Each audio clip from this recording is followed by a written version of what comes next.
Hello, sir. Thank you so much for doing this for us. It means a lot, and we are very grateful to have you on our show, sir.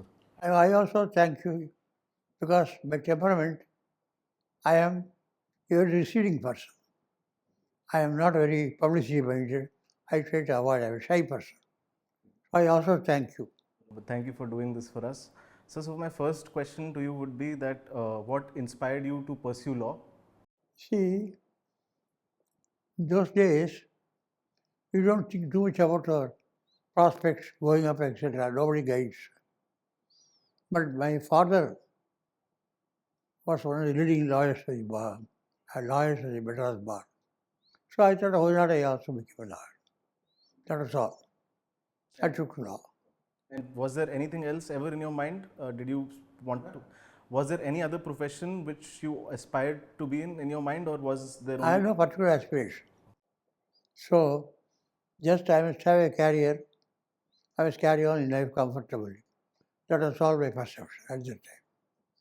And sir, could you share some memorable moments from your early legal cases from that time? You see, I was born in 1927. So, this July, I have completed 75 years as lawyer. I have now completed 78 years, running 77 years. I'm sorry, 97 years. I'm now running 98. If you say memorable events, there have been a few. I lost my mother when I was 5. No one can substitute for the love of a mother to a child. But I have faint memories of a mother and her affection. It is she who inculcated in me the faith in God and the fear of God. So you will say, if you do this, God will get angry. Like that, he used to impart the ethical values. Our bedroom was upstairs, and opposite it was the entrance to the temple, to forget Parasaran temple. That is the charioteer of Arjuna who gave Bhagavad Gita. So, on one side it was Parasaran, on this side it was Lord Narasimha. Narasimha will be very closely visible. So, the window will be open. When I wake up, she will say, do this and then come downstairs. That is how a lot of faith in God was inculcated.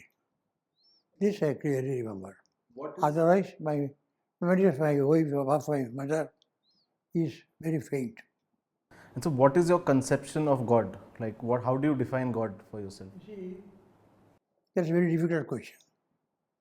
But I studied intensively Valmiki Ramayana, Mahabharata, Bhagavad Gita. But it's very difficult to describe it. It's a matter of great discussion and debate by so many scholars. And so, sometimes do you wonder what is there, what exists there after this life? Is that a question which comes to you? After I think, after I passed my intermediate, that is before graduate, undergraduate, I used to go to libraries, the Karimia Library, University Libraries, several libraries. I used to read a lot of books on psychology, on dreams, on omens, on astrology, all those things. And also on thought reading and face reading, what we call Saudhikarjuna. This helped me a lot in my life and career and in my profession. Of course, as age passes, your faculties is becoming less and less. But I had, in fact, about 40 or 50 astrological books. Some great scientific advised me, don't dabble in these things. You will get the curse of planets. Throw away these books. So I gifted to somebody else. Except palmistry, I studied all these things. So, I read about dreams also. So, but what do you think is there after this life, sir? Have you ever thought about that? That is, I told you, it's a difficult question. We believe in moksha. That is, we reach the feet of the lotus feet of the Lord and his consort, Mahalakshmi, and we are always with bliss and happiness and serve God. This is our concept of God. And religions also say karma, according to the good deeds or bad deeds, you will be reborn. But if you go to moksha, you are never reborn. This is what they say. Lord Shankaracharya, Adi Shankara says, Punarapi Janana, Punarapi Marana, according to your deeds, what you have done, good deeds or bad deeds. So as far as possible, don't do wrong things. But nobody is perfect. There can be no human being who is perfect. Everyone will have some minus points. Everybody would have done some sins.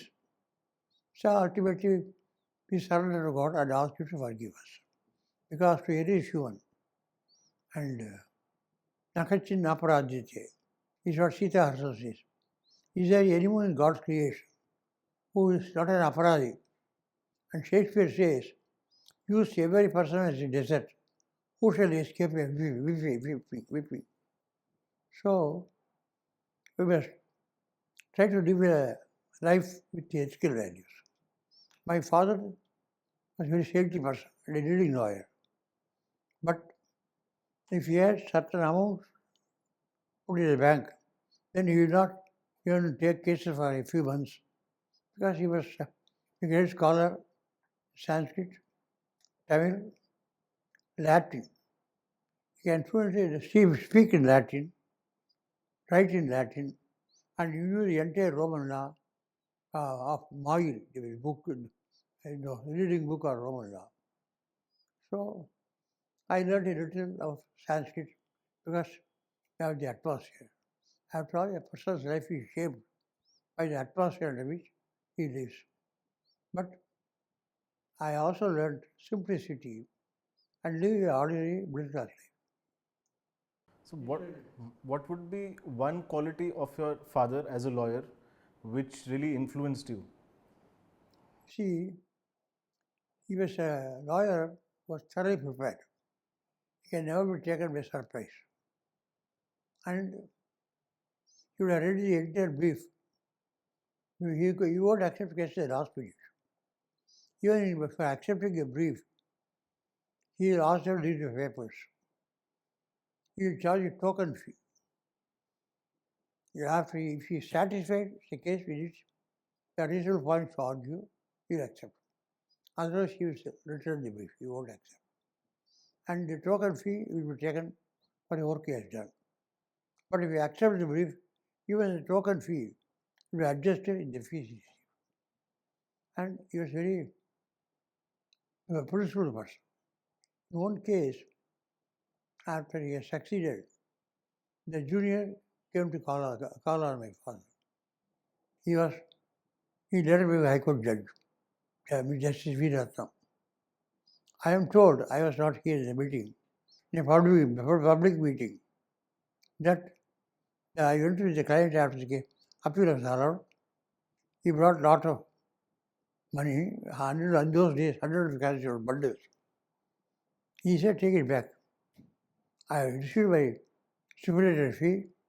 A lawyer who receives extra amount after case is won is not worthy of being a lawyer. Take it back. It was the value he practiced, which get ethical value.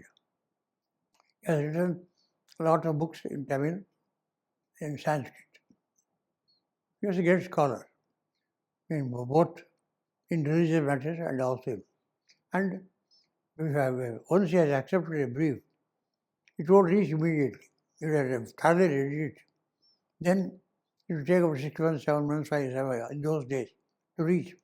During that period, if any case decision comes on that point, he will immediately notice. He knew even the observations, the judgments, and he knew almost all the pre-course cases and all the Madras High Court cases by memory. And sir, anything?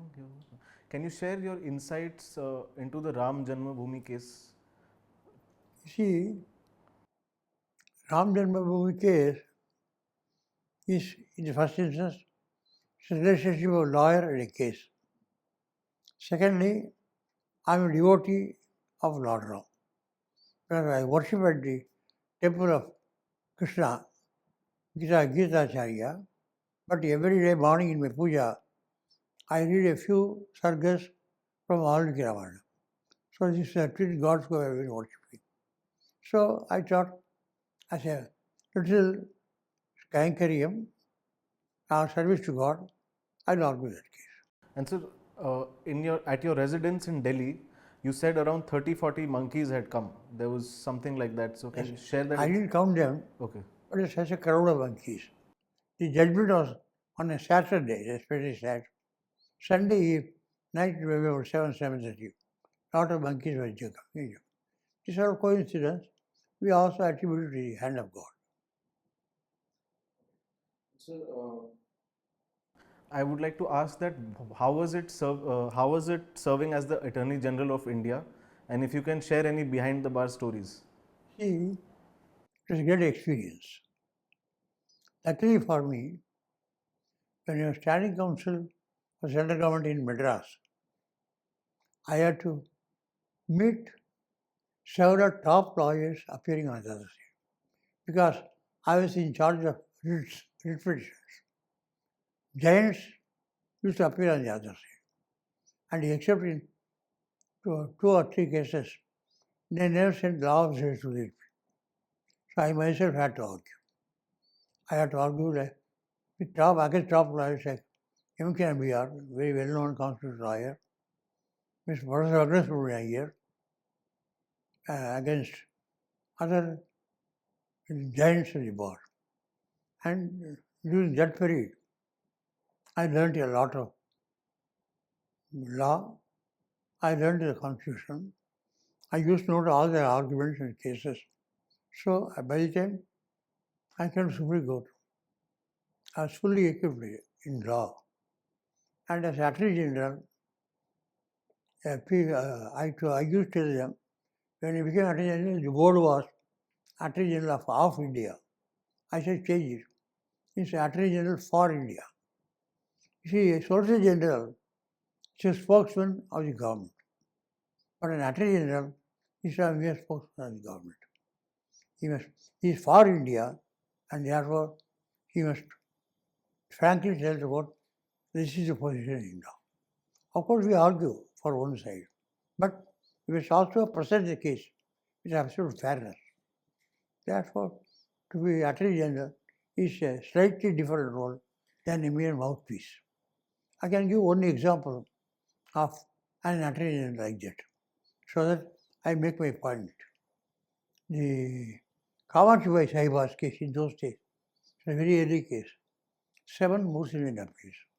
There, the Tanjore Palace was taken away by British when there were no male heirs left. The females were entitled to maintenance.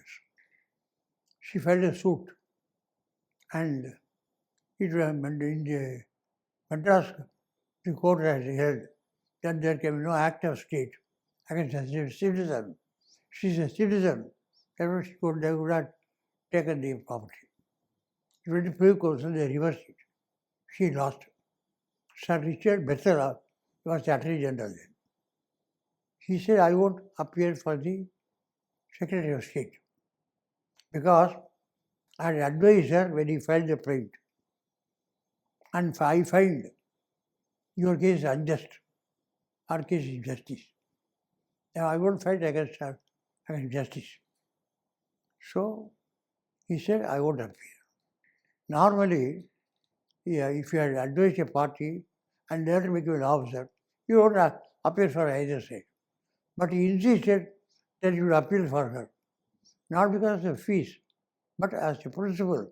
The government was thoroughly wrong. And it is not a very important question. of a right of citizen against the state.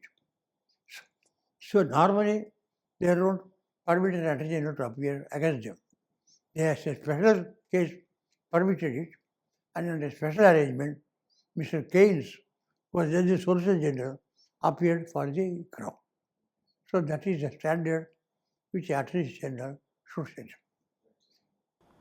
So, my other question is, you have worked with multiple governments who have had different political ideologies.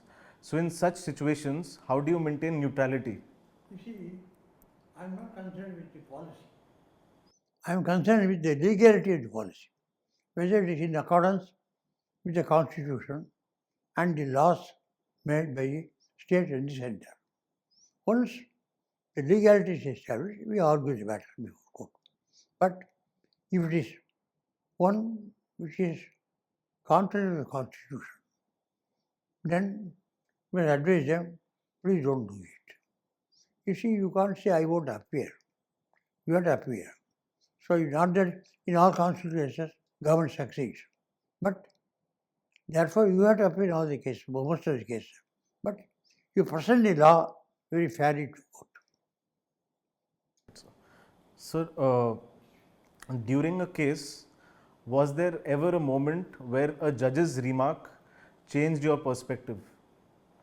You see, I cannot pretend to know all that, but I had the advantage of sitting in courts and studying judges.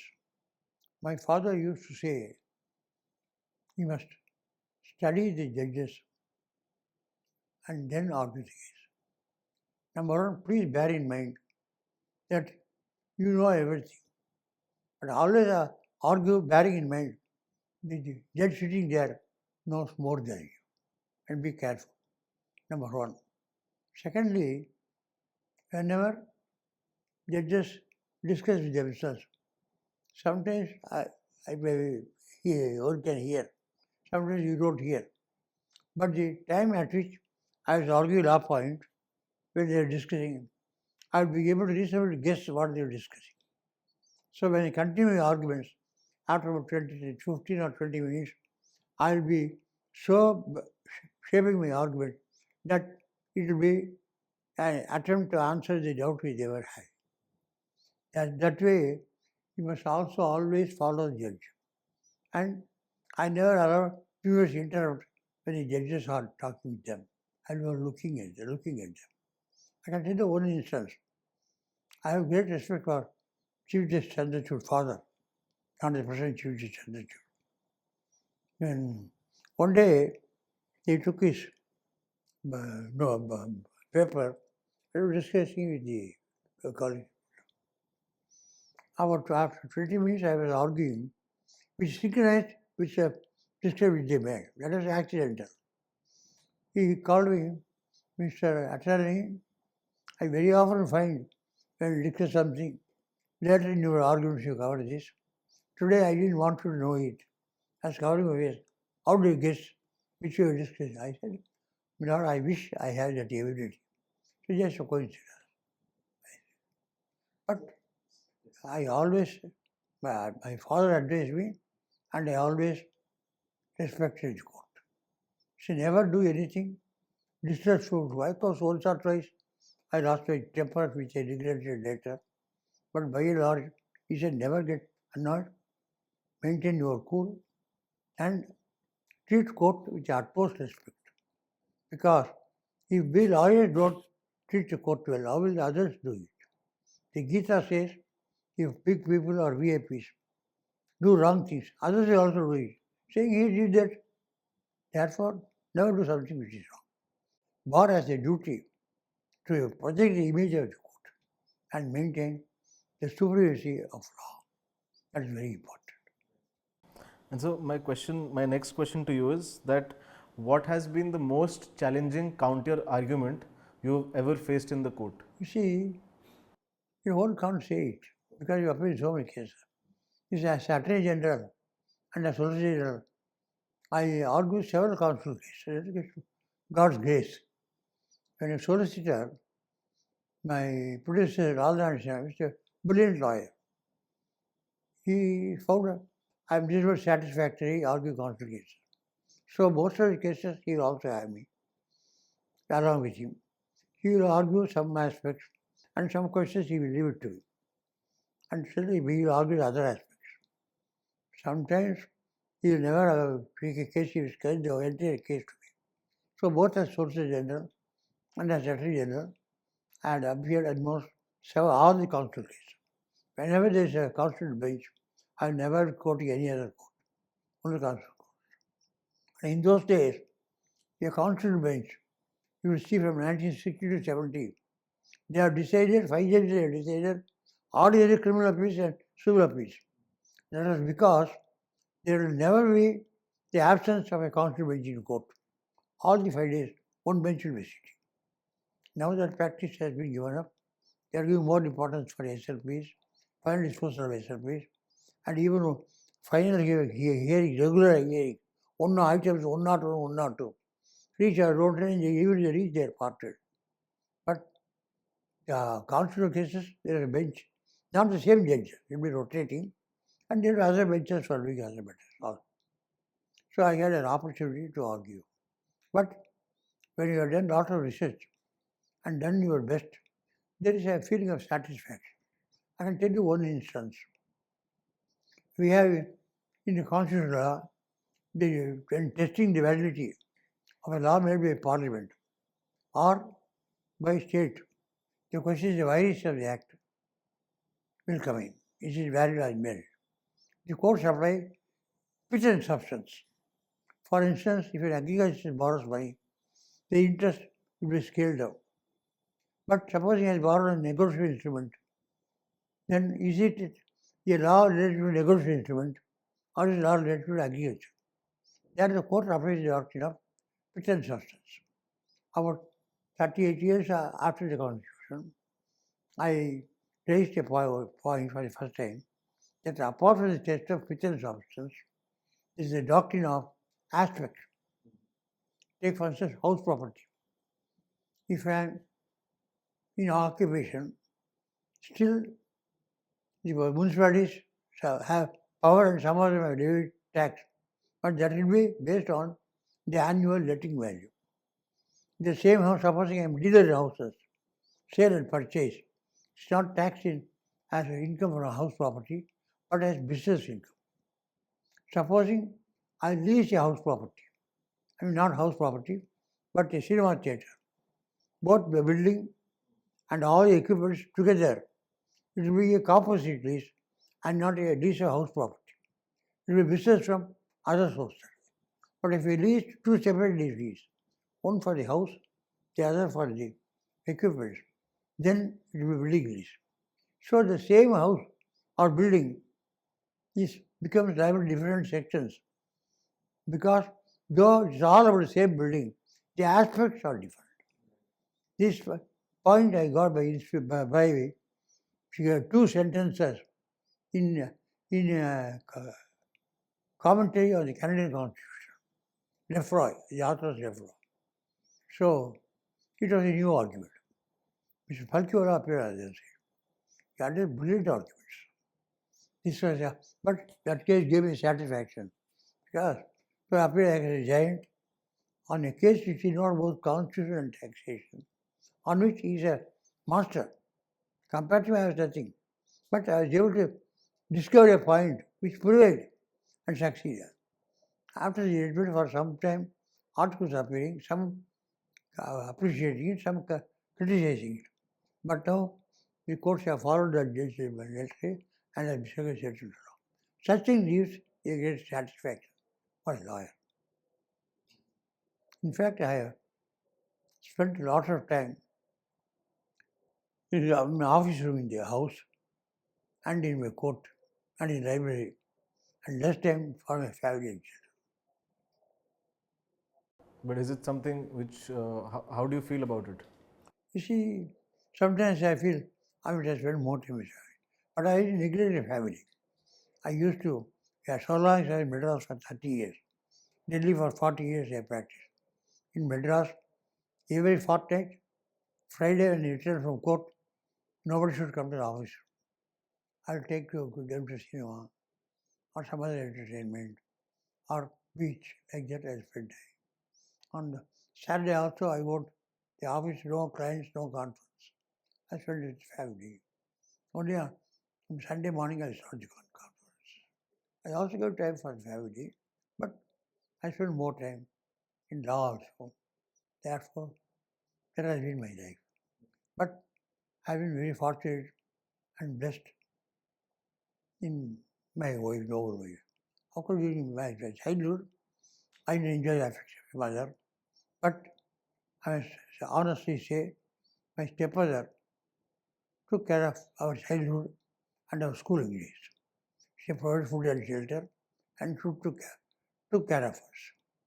Afterwards, my entire family was managed and run by my noble wife.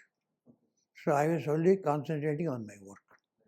She was putting my children in school, completed college admission, about everything about the domestic matters, managing everything. She was very, very remarkable housemaker. That way I had no problem about managing family and the court. I was just felt, in fact, in those days, there's one ice cream parlor. It's a great thing to go to that parlor in those days. So every week I would take them as the ice cream down there. One particular ice cream, even Jaffa was special. It was supposed to be very costly, nothing today price. So we used to enjoy. Again, we also used to enjoy. We used to go to picnic, Mahabalipuram, another place, some other place, like that. I also spent time. But as I said, I spent lots of time in law, library and courts. So my next question to you is that do you have a unique preparation method for a case? Is there a like you have a unique preparation method of how you prepare for a case? I completely thoroughly read the paper. My father had advised 50% of your labor should be on preparing for the case. You must read every line, every word of the brief. Not take 1 point, 2 point, jury and argue. Then you must make a research for about 35 40%. Intensively make research. In those days, you don't have laptop, computer. They just, today if I got a doubt, I ask my granddad. She is law, just passed law. She will just put and then give me the thing. Those we don't have. One must have. Digest also you won't get everything.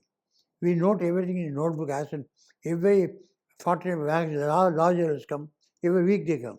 You note whether you have a case on that point or not, you note all the case.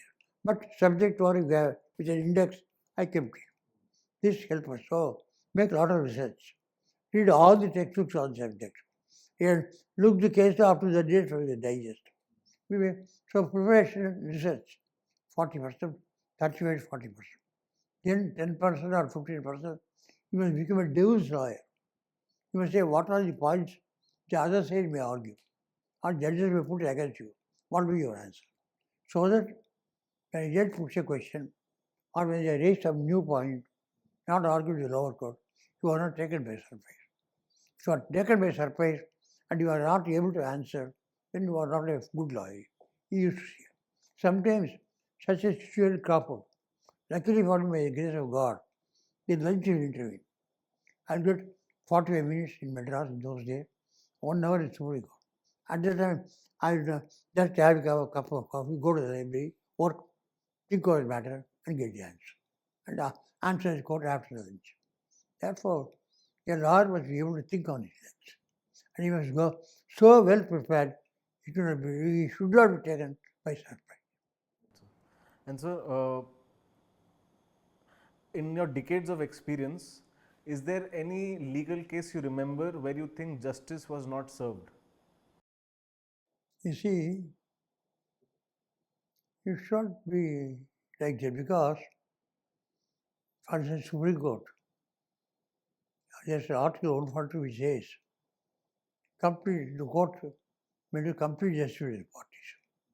Therefore, we must always take it that the court has more what the usual conscience dictated is the justice in the case.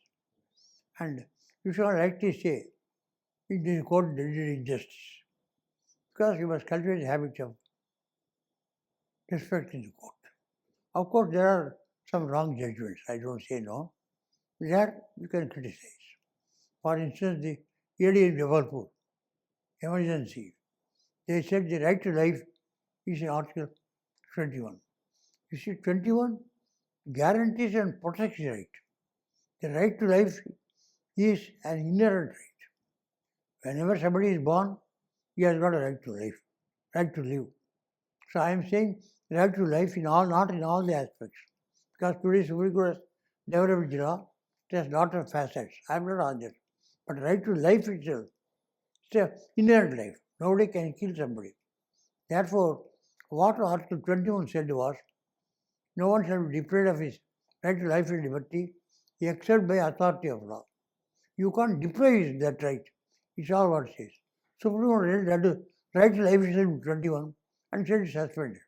So one of the most disappointing judgments, which came for a lot of criticism and became a dead letter, even though it was formally overruled by the son Chief Justice, substitute Chief Justice of the bench. One of his judgment majority was his father, the Chief Justice. But even by the time, it has become almost a dead letter. Like that, there are instances. In fact, for instance, now, luckily the Supreme Court is taking care, but in lower courts, bail is not very appreciated and granted. The Supreme Court has held bail must be the rule, jail is an exception.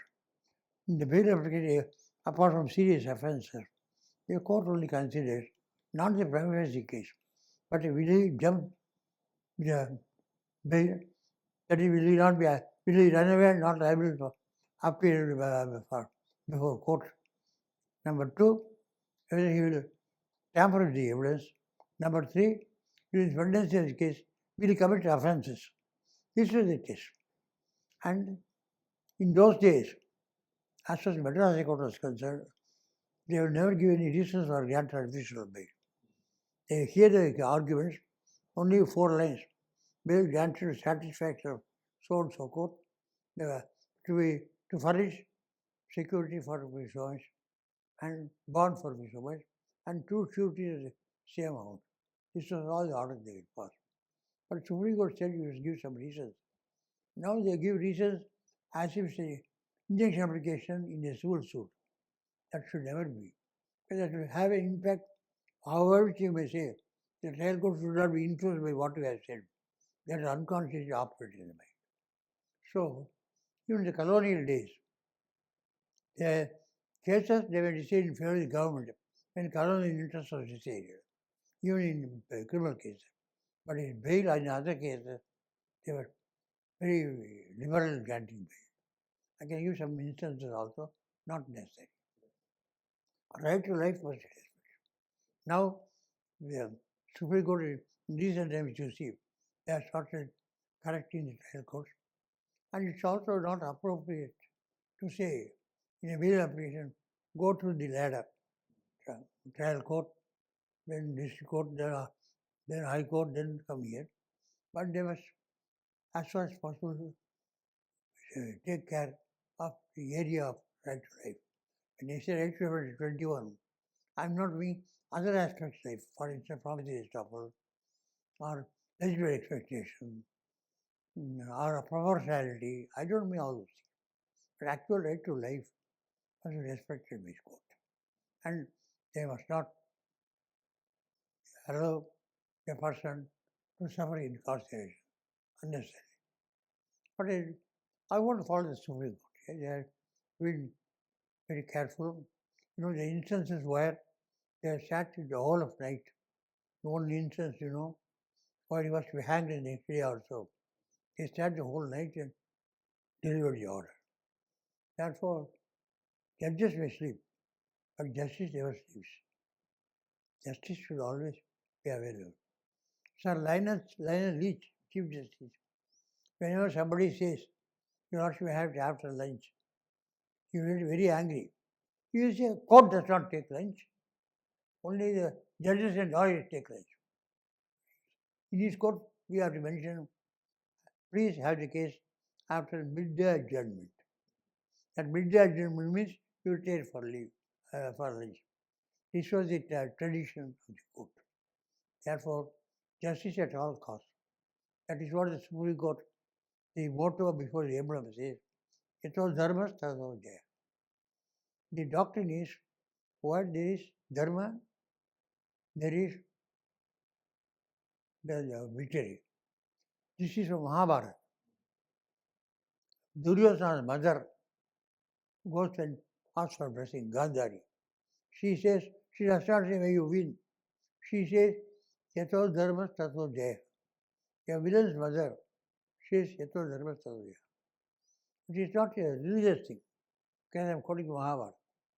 It is, but Constitution guarantees this right also, preamble and also Article 26. But Supreme Court administers secular justice. So justice, secular, spiritual, religion, all combined in Dharma. And it is beautifully explained in the speech of Dr. Rajamanna, Chief Justice. He has retired by that time. In his centenary speech in Madras High Court, in Dharma, law, the religion, and secular. Beautifully, in about 4 sentences, he has explained it.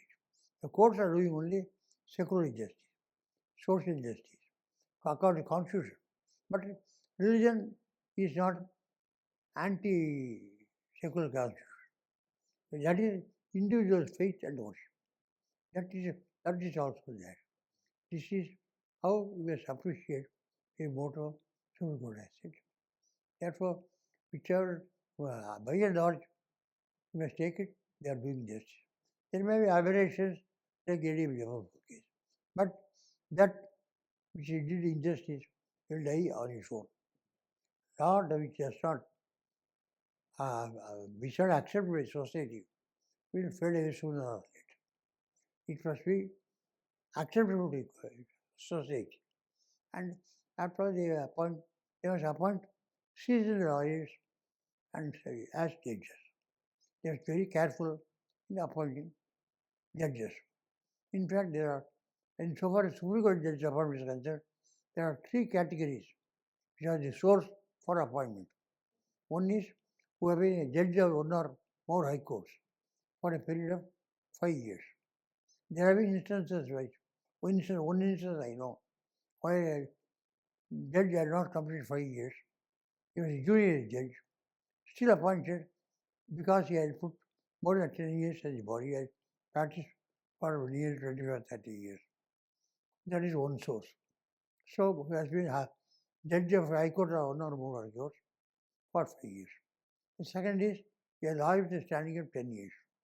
The third is jurist. Therefore, a lawyer may be jurist, but so long as you are practicing, you are already jurist. That because if that is also included in lawyer, they won't separate and say jurist. So, jurist is one who is very good at knowledge of law, but who is not practicing. There are 3 sources. But I don't think there is any instance of jurists being appointed.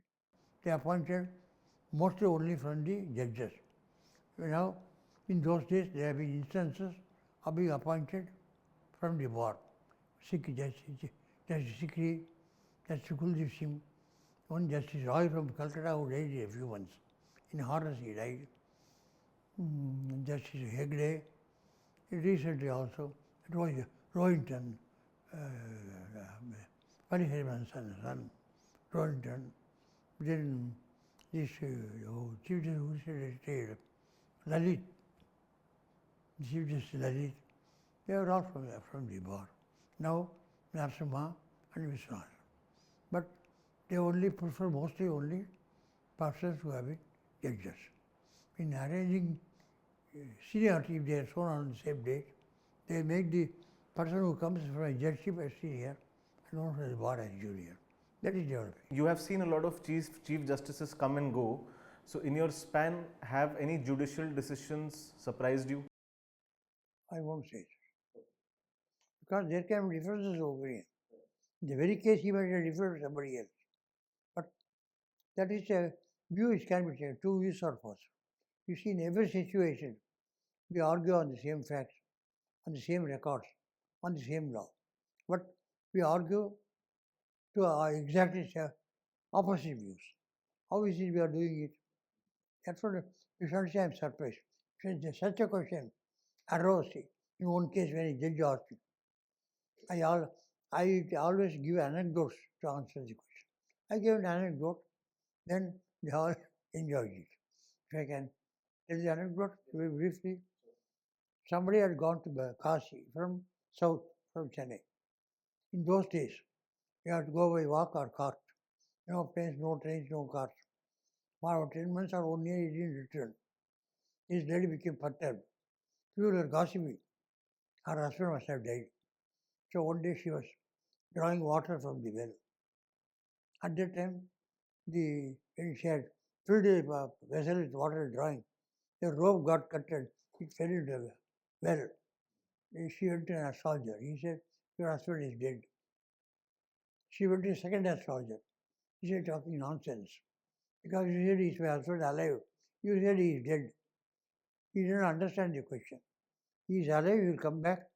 You receive his treats when he comes. So one day she heard a knock on the door.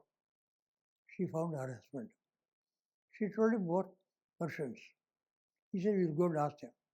They went to the first astrologer and asked him, how did you say I'm dead?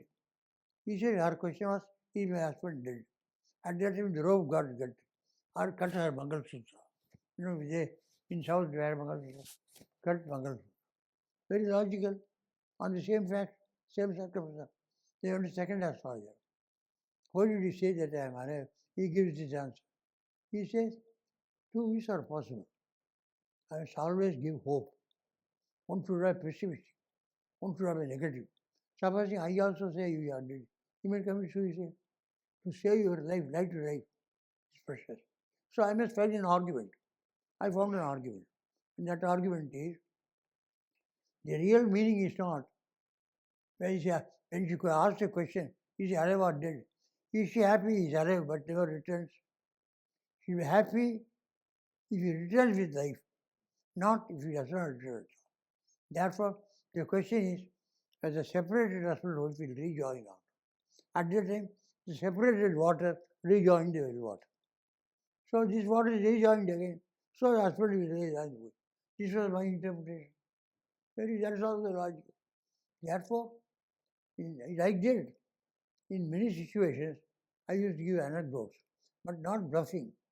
The Puranic anecdotes from some Purana, but I will link it to the law of Shevak, or I will link it to the factual, when the problem is there, I link it to it. That's why judges used to listen to me when I quote Sanskrit. People say, what God used to very often become joke. He'll say something in Sanskrit. Not something I do say it, but must have a link to the point about it. If it is understood, you should enjoy it very much. That's Bhagavad Gita, you should enjoy it very much. That's Bhagavad Gita, used to enjoy it very much. But that's Bhagavad Gita, as a scholar in Sanskrit. One day I want, you see, there is always an intellectual running every judge and lawyer. So he used to put me this quotations to see whether I have never remembered that case. So I wanted to test it with him. I quoted something. Immediately he said, Mr. Solicitor, is it not Kiratarjuniam? I said, no, I bow to your Lordship's knowledge. Because not many people don't read Kiratarjuniam. So like that he used to get scholars. There were several scholars. In fact, in some cases, the Bhagavad Gita has helped me always. In the defamation case, when the validity of defamation was questioned, I sent to her. The judge asked me, you must ask us amicus, then said the point. I said, Gita says it, Bhagavad Gita says it, and told him, Sambhavatasya akirtihi maranat adiruchyate. If somebody suffers akirti or scarf with reputation, a man of honor will treat it as worse than death. Like that it helped me. I quoted Gita, I quoted Holy Quran, I quoted Bible. All three I quoted. So, like that, occasionally I have 4 or 5 occasions when I quoted Bhagavad Gita on a question of law, on a question of principle. But yeah, a lawyer must know something about everything. They are not only know, he must not be a specialist. He may have be engaged as a specialist in the branch of law, but he must have equipment, his grounding in first principle. And that wonderful training I had under my father. I had a training under him as the apprentice for 6 years, as his typist and a errand boy for 4 years. He gave me a wonderful training and grounding in first principles. So it's not difficult for it any branch of law. I argued constitutional cases, income tax cases. I had not argued, I'm not a practice of criminal side. I argued on criminal law. One of the first of the cases before 5 judges was a criminal case. You should Supreme Court gave me compliments in the judgment itself. Therefore, that gives you an ability to argue any branch. But you may also be an expert. There are lawyers who are considered to be experts in a particular branch of law, but they also knew other branches. A lot of people say that justice is often delayed in India. So they say that justice is often delayed in India. What is your viewpoint on that, sir? No. That's a very, very serious problem. Justice delayed, justice denied. Justice hurried is hurried, justice buried. So it should be a via media. But there is serious problem of areas. What the court should have done is, judges, they should have consulted retired judges, leading members of the bar, practicing in different high courts, and also leading members of the bar in the subordinate courts, and then try to find out some method or guidelines to reduce the arrears. For instance, in those days, in SLPs was not very many, but gradually started increasing. The judges will never grant leave against an order remanding the case from one higher court to a lower court. They will say you can attack even the correctness of the remand order. If you ultimately lose, you can come here and attack. So much one set of SLPs are avoided. They won't interfere in internal matters. They simply throw it out. Except injunction applications where it will have grant or refuse to have serious consequences, or receiver application. In other matters, they won't interfere. And even injunction matters, not in every case, but to the extent that is necessary to maintain status quo. And they will throw it out. Now, if anything and everything you take upon yourself, Supreme Court will not be able to manage. They are spending Mondays on SLPs, Tuesday and Wednesdays on SLPs miscellaneous final hearing, Thursday one day for final hearing case only. That is one not. Friday again SLP. It's not an SLP court. It's a constitutional court. It's a federal court. Constitutional cases and distributed in 2 states, suits are filed. They should be given priority. Death sentence should be given priority. The Madras High Court, priority was given to death sentences. As soon as the trial court convicts and gives death sentence, then immediately perhaps you are sent to the High Court. Then records will be printed. Maximum will be only 2 months, 1 month or 2 months. After they are printed, the public prosecutor and the accused counsel will supply papers, free. 3 copies or 4 copies for public prosecutor, 2 or 3 copies to accused counsel, because senior, junior, so minimum 2 copies will be given. Then it will be posted for hearing after 2 weeks after the records are given to them. And on no account it will be adjourned. If the bench of 2 judges have to sit, if one judge is on leave on the day, falls ill, fever, it does not count. A single judge who is sitting as singly will come and join the bench and they will hear the case on the day, except the previous day part. Now, death cases are waiting for years. They should never do it. Similarly, what is your hearing a criminal case acquitting him of when he has substantial sentence? they are south of here. When Justice Kripal was Chief Justice, he made a number of benches criminal cases. And there are small cases, 6 months imprisonment, 8 months imprisonment. They can be taken in this world quickly. They must give importance to criminal cases. First, there must always be a constitutional bench to Supreme Court. That was the practice till about 1960 or so. Then this practice has gone away. That should not be so. And then, as I told you, SLPs, it's not a final court on civil cases. It is a final court. You should not make it merely civil appellate court.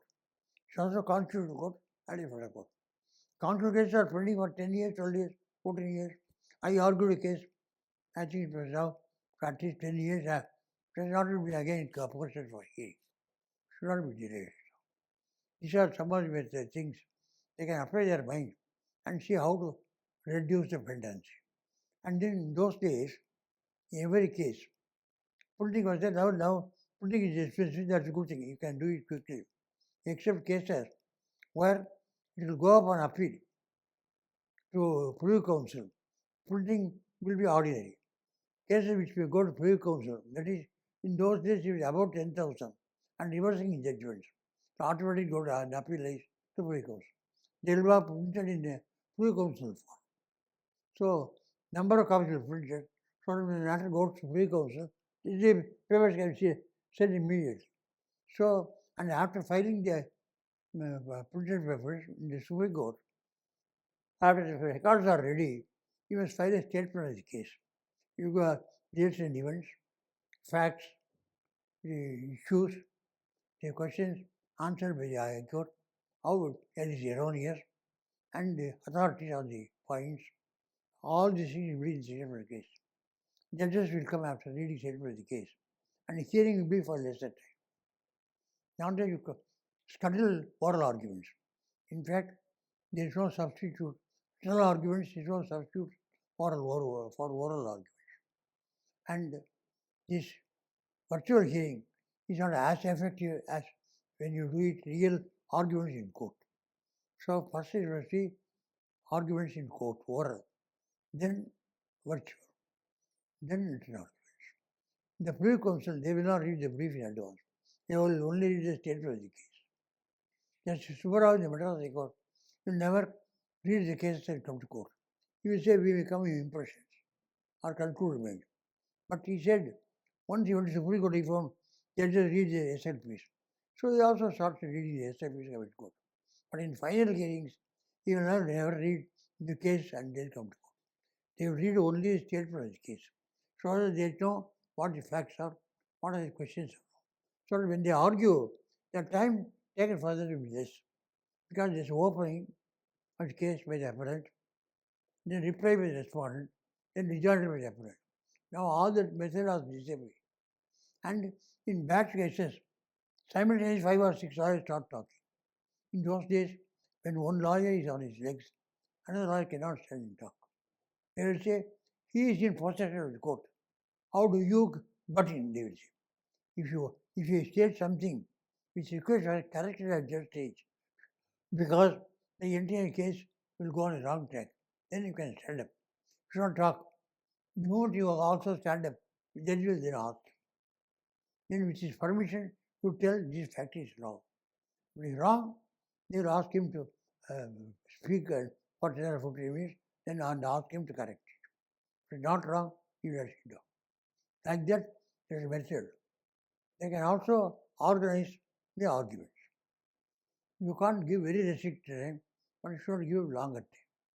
And there are several counsels, they must come to an understanding. For instance, I can tell you, in the case which was overruled in this Canada Bharati's case, that early 11 judges case, I was also one of the lawyers who had intervened. I was also, on those the interventions will become worry.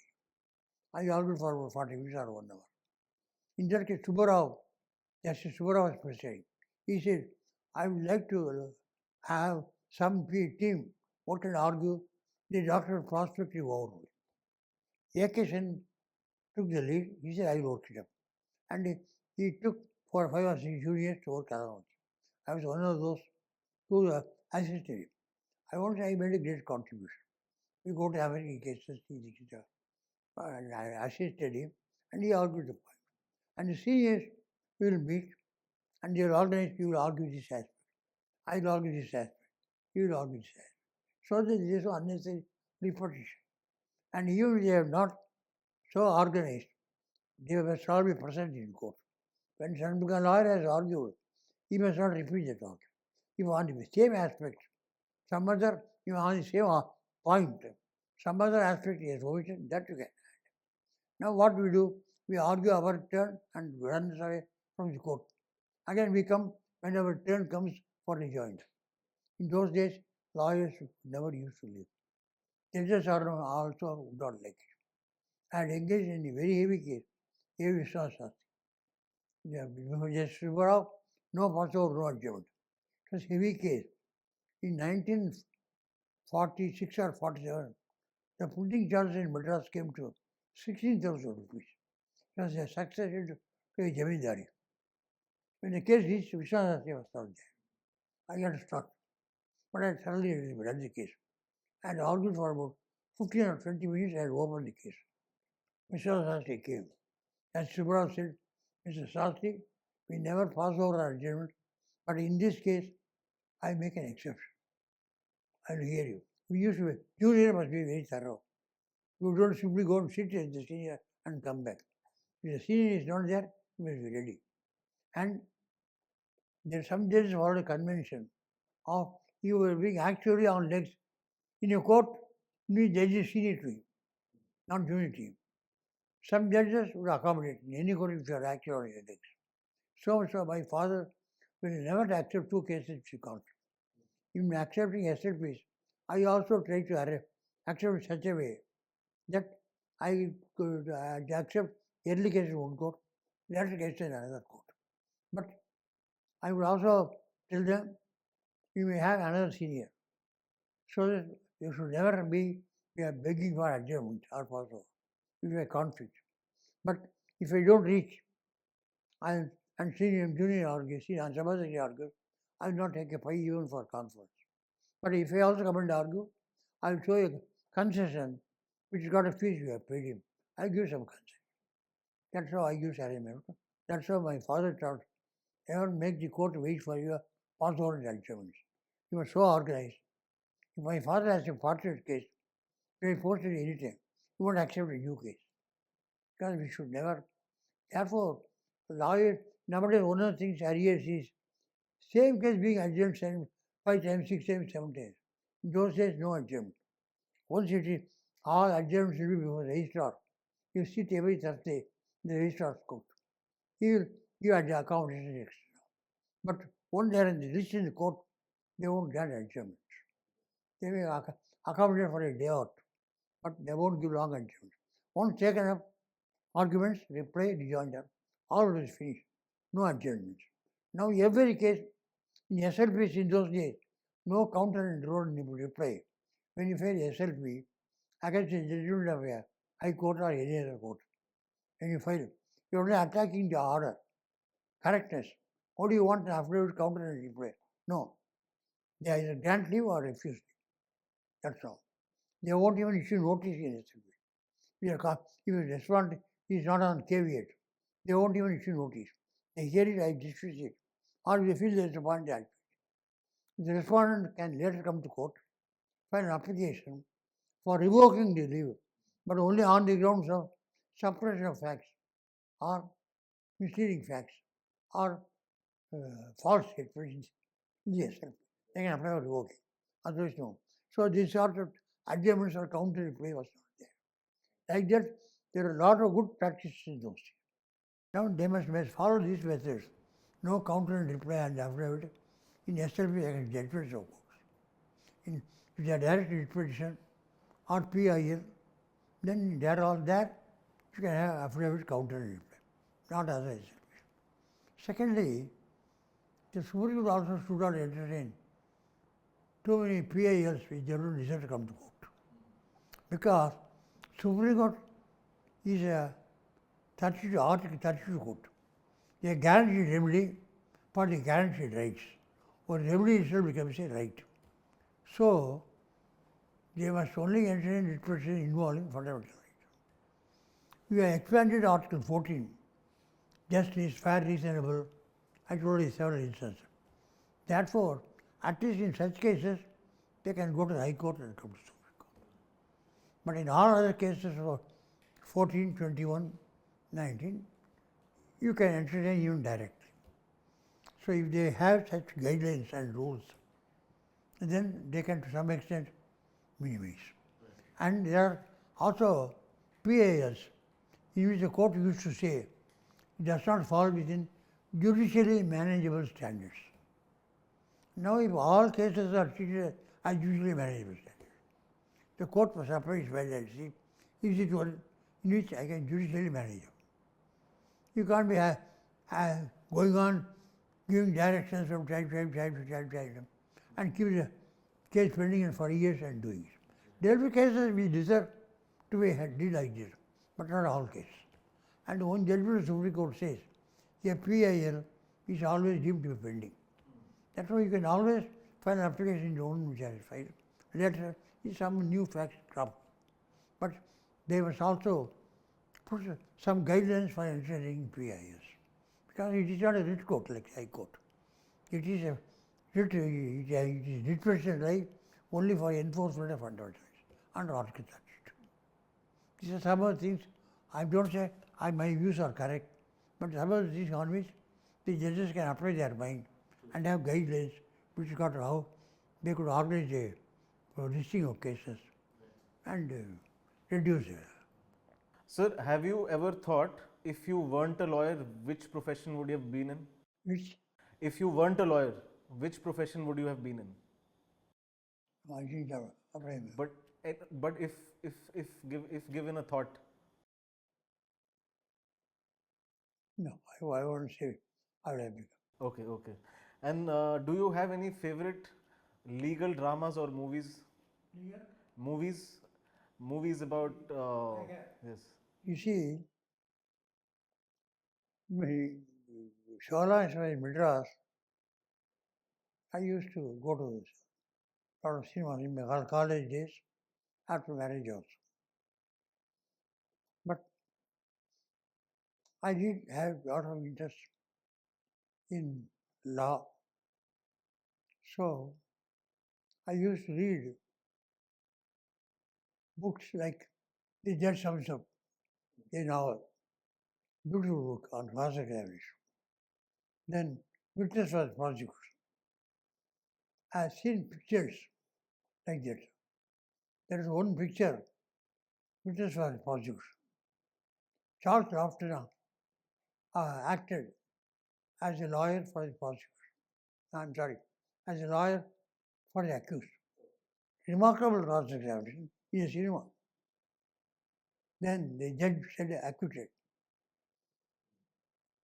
The accused comes out. He is murdered by a relation of the person who is alleged to have been murdered by. Charles Lofton remarks, justice has been done.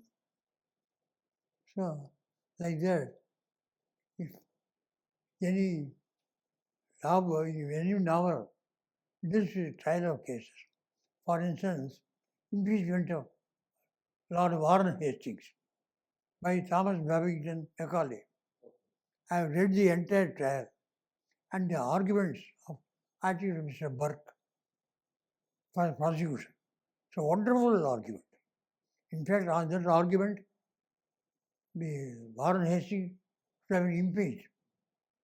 But colonial interest, they discharged him. Like that, I had interest.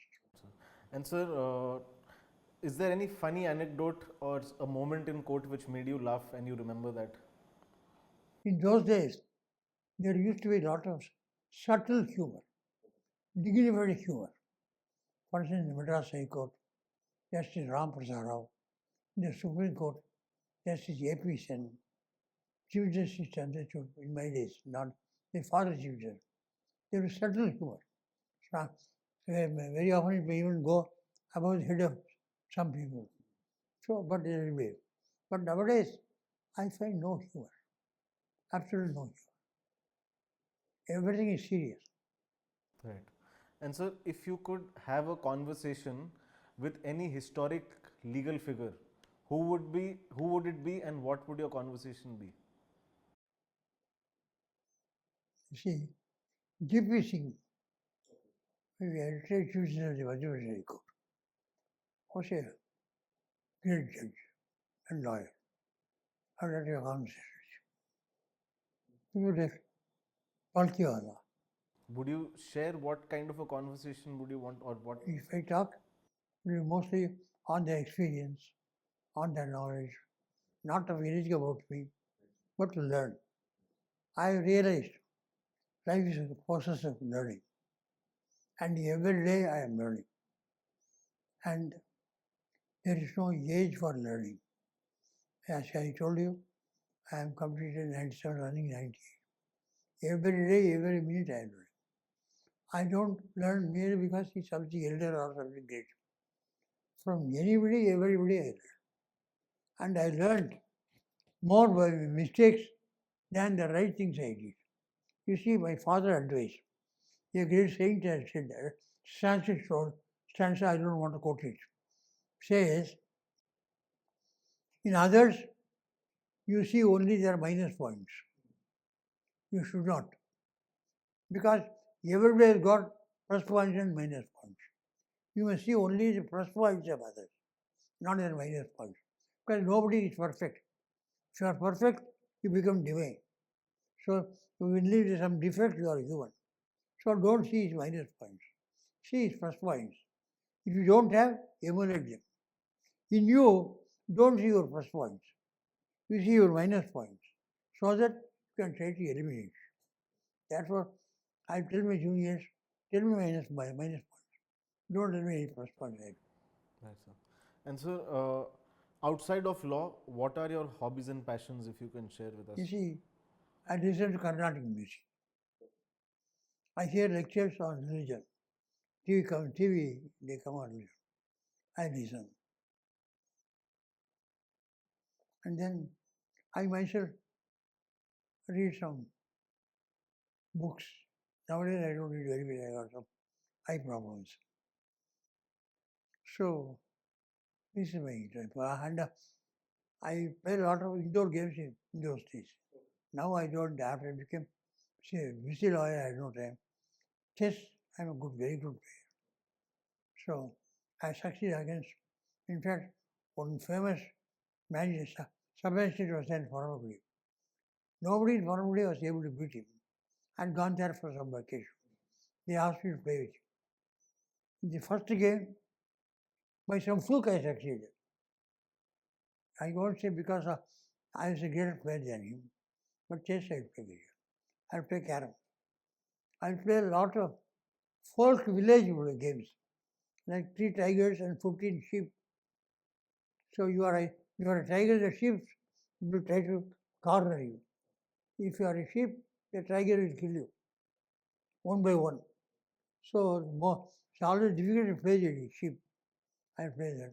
Then we used to say, this Pulang with shells, seeds, about 6 years or 6 there, go on putting your seeds. That's some game. Then I used to play this tamarind seeds, lot of seeds, like this catching without any seed falling down.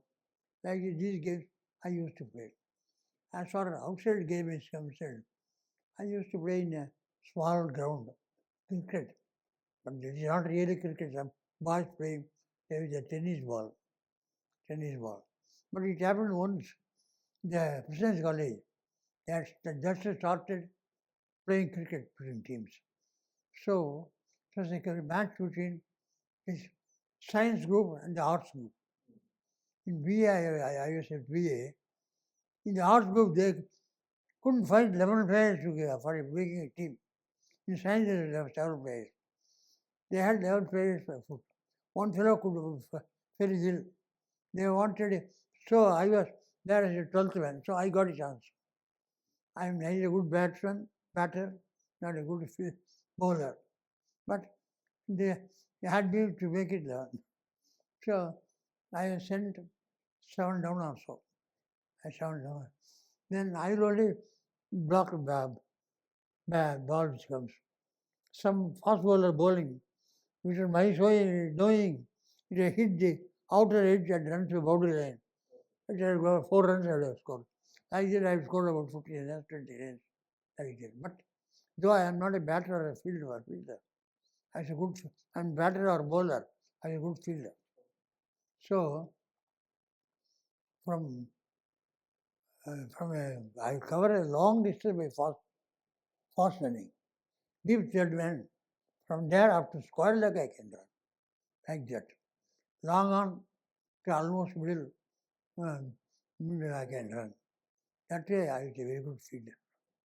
That was the only game they used to play outside. Nothing else. But inside games, a lot of games are.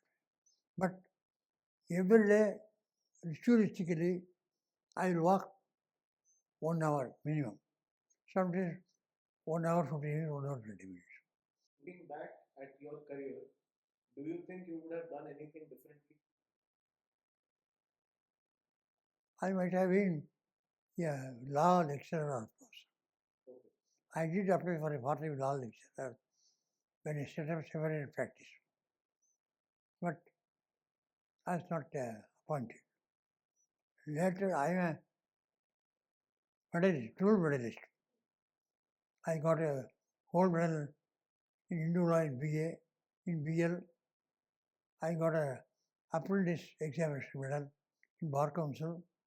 I got a Sanskrit medal in BA. I was not appointed.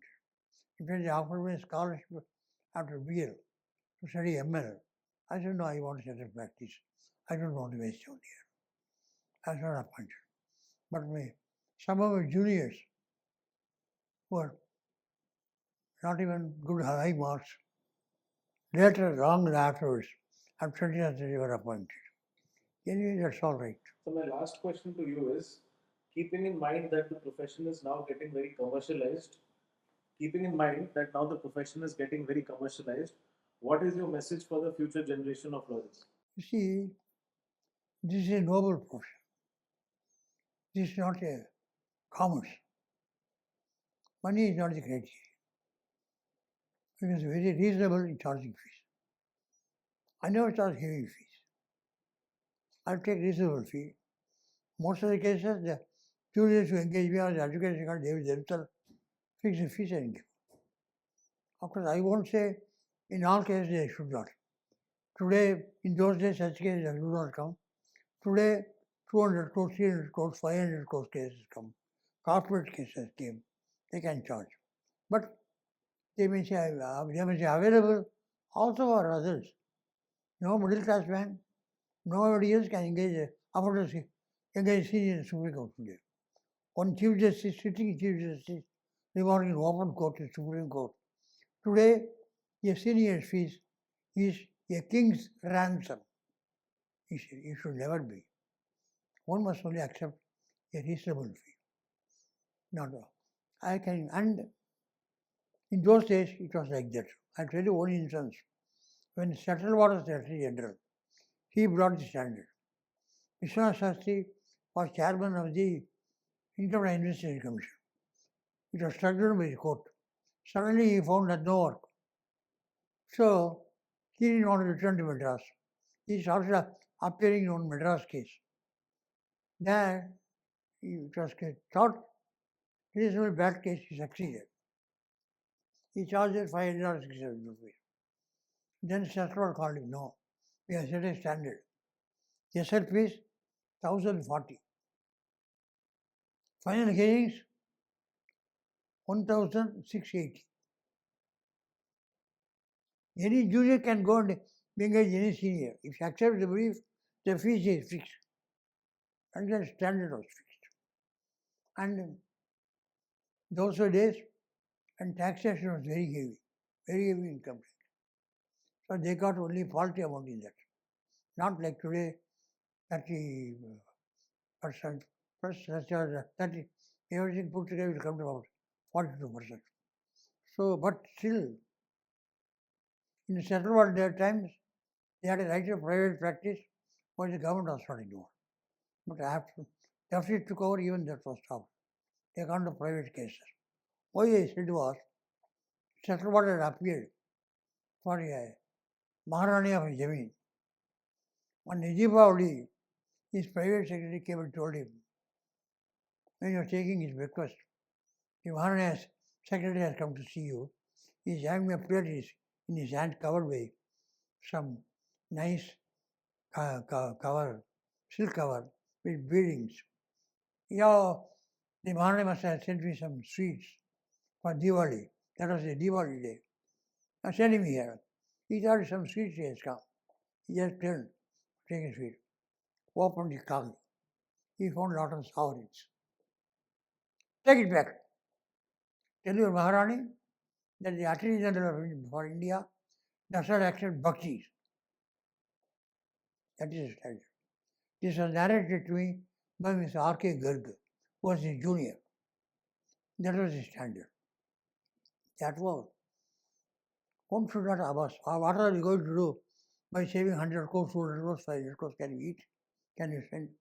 My father used to say, it's mere paper.